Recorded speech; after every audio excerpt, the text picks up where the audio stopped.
माड़ों में लावा छिड़ते समय का एक बहुत ही प्यारा सा गीत लेकर के आ गया हूँ।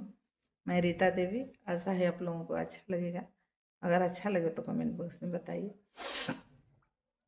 लावा छिटहूँ नयावे हमरा भैया के, लावा मेरा हूँ नयावे हमरा भैया के, अंगूठा धरहूँ नयावेला दुलावा के, अंगूठा धरहूँ नयावेला दुलावा के, दुलावा के हो दुलावा के, अंगूठा धरहूँ नयावेला दुलावा के, अंगूठा धरहूँ नयावेला दुलावा।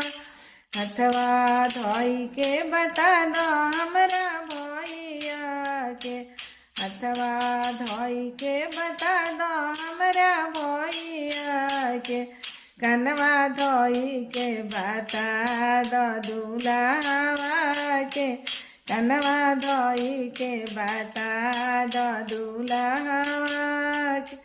लावा छिटहूँ नयावे हमरा बबुआ के, अंगूठा धरहूँ नयावेला दुलावा के, अंगूठा धरहूँ नयावेला दुलावा।